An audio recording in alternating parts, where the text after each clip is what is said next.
very good evening to our viewers, and welcome to this edition of the Evening Review. My name is Toiwan Jabela, your host for tonight.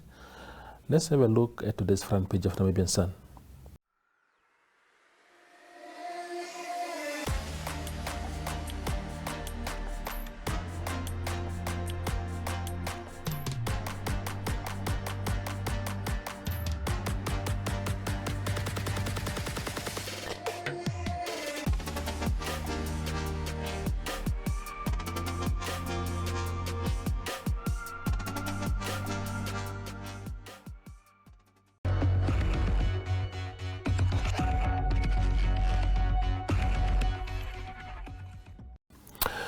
Tonight on the show, we are joined by Phillip Lühl. He is the father of the two twins that have been, or who have been stuck in South Africa since their birth in March. And this week, there was some good news for their family after the Ministry of Home Affairs issued the twins with travel documents to the show, to Namibia. Welcome to the show, Phillip. Thank you. Yeah, so give us some sort of overview or summary of what transpired this week as far as your twins are concerned. So yesterday around lunchtime, we were informed through our lawyer's office. The ministry had instructed the Namibia High Commission in Pretoria to travel documents for our twins, which allows them to return to the country. Now that is essentially exactly what we had, requested the previous Minister of Home Affairs to do, which is now probably already 3 months ago, where in anticipation of the birth of our twins, we had, requested travel documents to be issued so that we could come back to Namibia and be reunited here as a family and await the outcome of the pending court case regarding the citizenship of our firstborn son, which would determine also the citizenship of our daughters. So, and that court case is only to be heard in August. And so we had requested these travel documents, and for until essentially yesterday, the ministry had rejected or denied to issue those travel documents. Yeah, thank you, Phillip. And what are you hearing? Have your lawyers been issued with any sort of clarity as to why now? What changed in the attitude of government in that regard? So, if you will remember, we had an urgent court application that we lodged once the minister indicated that they're not going to issue travel documents. That was in mid-March. Then it took until the 19th of April for a judgment to be handed down, in which the judge found that, for technical reasons, he could not compel the Ministry of Home Affairs to issue travel documents because his argument was that we had not applied formally for the travel documents. And our sort of engagement with the minister in writing, was not considered a sort of formal engagement. So following that judgment, we immediately went to apply at the High Commission in Pretoria for the travel documents. And that was on the 21st of March. And then that was also the same day that we had a change of minister in the recent cabinet reshuffle. And since then, we had not heard any response from the ministry in terms of that application. And despite numerous follow-ups from our lawyer, we essentially were waiting for the ministry to take a decision.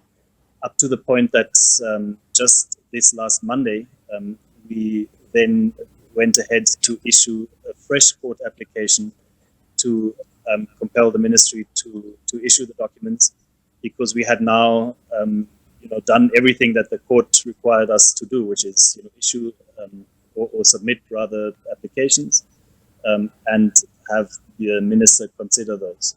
So on Monday we lodged a fresh urgent court application, and yesterday we believe that the ministry now issuing those documents was due to the fact that we had gone again back to the courts, and there was probably quite clear that this time around the courts would not be able to judge in the ministry's favor.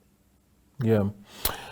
You spoke in your responses a lot about court cases, this application, our lawyers, this, our court case, this. How painful is this exercise that as a family somehow to be together with your two children, of course you're a same-sex couple, that somehow you have to endure these processes that are very, very costly on the face of it? I mean, that is the reality of this matter. I mean, this should be a simple bureaucratic, step to take to issue these documents. In fact, the issuance of these documents does nothing legally, to compel the ministry to issue citizenship or anything. So it's merely for the practicality of us to be together in Namibia. And you can imagine, newborns are not going to run away and sort of hide in the bushes. I mean, they're with us, right? And they're in our care. So the fact that it takes indeed like months of struggle, not only, personally for us, which was of course great upheavals. We had to endure a lot of emotional sort of disruptions, but also obviously huge financial outlays that require us to fight for such basic things, in court, which really makes it very difficult to understand what is the rationale of government to resist this thing so harshly. And like I said, I mean, what was issued yesterday was exactly what we had requested 3 months ago. So, government seems to keep on to this narrative that, there is no homophobia, that the state doesn't support homophobia and so on. But in practice, what we're experiencing is that this is simply not true, because besides being a same-sex couple, there's zero other grounds for government to resist, our reuniting and coming back to Namibia. And so I really don't take this stance serious that the government is sort of portraying, saying that, oh no, we are not homophobic, we are simply following the law. Mm-hmm.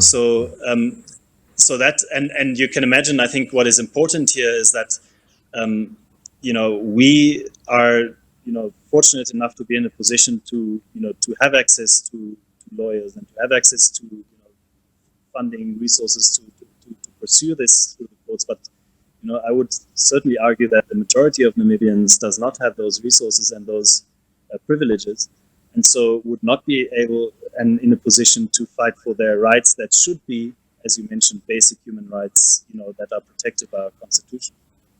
Yeah, and speaking of, again, those costs, I'm also told that you are seated in Windhoek right now, and your husband is in South Africa to be with the twins. I suppose while you are now preparing to travel to bring them back here, or bring them home for the first time rather.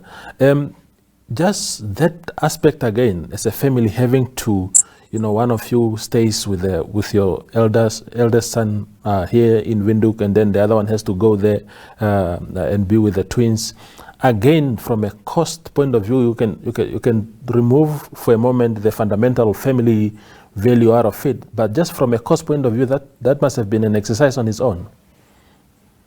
No, it definitely has huge implications. I mean, we have to run, two households in parallel. I have to add that we have had enormous support from friends, co-workers, people, and so on. And I don't mean necessarily financial support, but a lot of emotional support, but also some support in terms of in Johannesburg at least we could stay at the house of sort of extended family. But still, nevertheless, there are great costs involved in this of traveling, making all kinds of arrangements because really, I mean, during this process, we are still not yet sure about our future as a family in Namibia. I mean, the mere fact that we now have travel documents to come into the country doesn't change anything with regards to the children not having citizenship, doesn't change anything with regards to my husband's lack of domicile status, which any other person who is married to a Namibian citizen automatically has.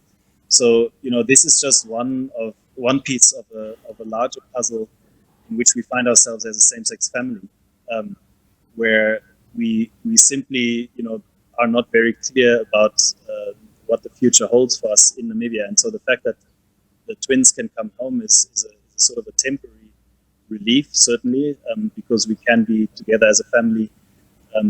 But during this time that we'll be together, we'll have to make quite tough decisions about what the future for our family holds, and it's not yet clear if that future is ensured to be in Namibia, because all the other uncertainties continue to persist.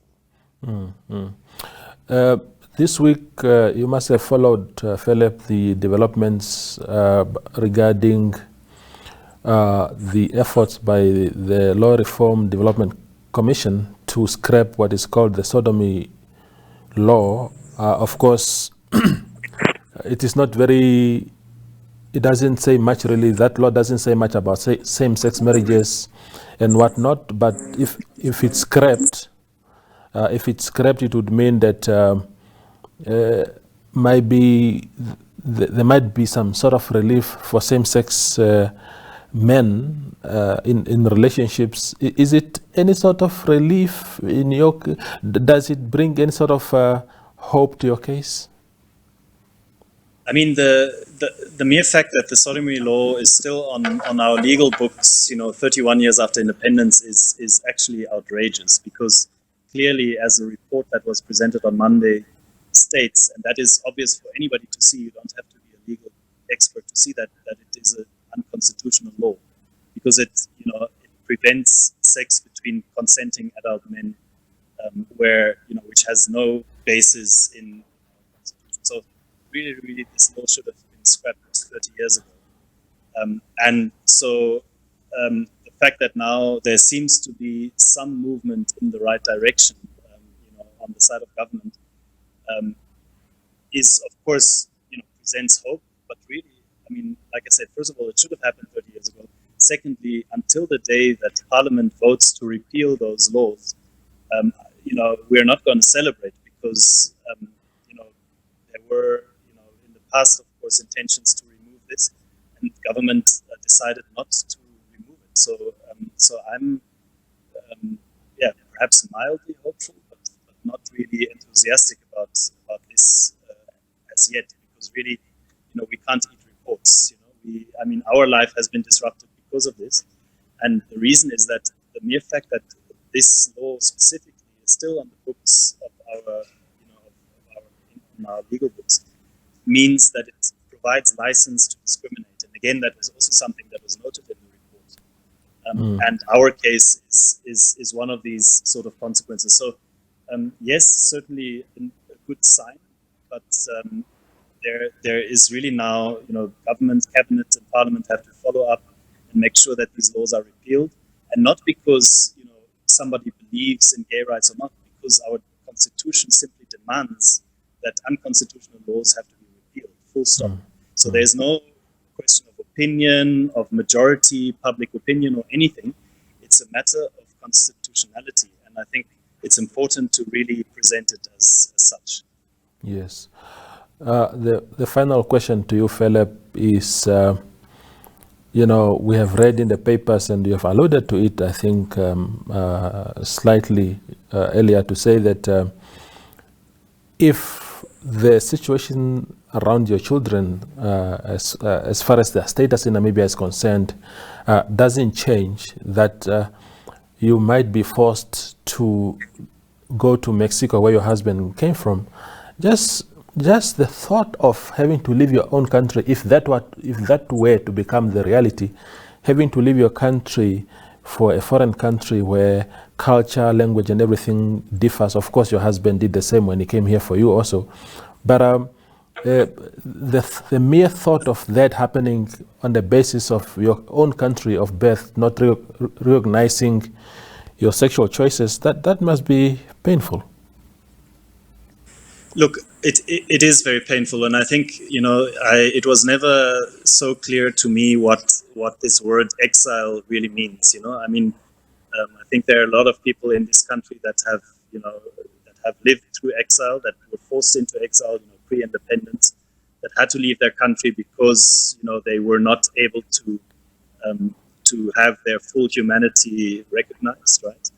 And so that became painfully clear what it would mean to have to leave simply because we cannot be together as a family in this country. And again, the issuing of those travel documents still does not resolve that dilemma because again, the residence status of my husband is also in question and so on. So it did really became clear what it means to have to go into exile simply because you can't be in the country of your where you're from, of your birth. And to be honest, I mean, again, now the dynamics have changed, and we will have to again readjust our plans and think about the future. But if it would come to, we would have to be forced, or that we would be forced to move, away from Namibia for this reason. I would indeed keep on calling it exile until the day that full, equality for the LGBTQ community has been obtained. Because really, while in our case it is really it's essentially the actions of government that have brought us to this point. You can imagine that a lot of Namibians have sort of self-exiled, that have essentially left the country saying like, look, I don't feel I can live in this place, the way I am and with the people I love. And so that's one thing. A lot of people have, in this sense, self-exiled themselves. And the second issue is, of course, that for every person that has the means and opportunities to go into exile, there are so many more that are in the same situation in Namibia that don't have the means to go into exile, that don't have the possibility to go to another country, and that simply have to endure the daily harassment and the inequality inside Namibia, without having means of moving elsewhere. So I think that's why I really think it is important that we need to recognize that until the day that full equality is obtained, which our constitution demands, we cannot speak of our government sort of being progressive and having a good human rights record. It's we can't make that claim simply. And I think our government, and especially this administration, has to really live up to give effect to the constitutional rights that we have, because the constitution is very strong. But until the day that these rights have not been tested and confirmed either in the courts or positively reaffirmed through new legislation that Parliament brings about, we are not giving effect to those constitutional protections, and therefore still treating some of our citizens as second-class citizens. Indeed. Philip, thank you very much once again for your time, and we hope for a happy ending to your family, to those issues that are bothering your family. So thanks a lot for again being available to talk to us. Thanks to you. Yes. That is Phillip Lühl. He is a same-sex father to the daughters, the twin daughters that have been stuck in South Africa since March. Of course, reflecting on some progress, that some small relief this week, where the Ministry of Home Affairs issued travel documents for their twins to come to Namibia. Thank you for watching.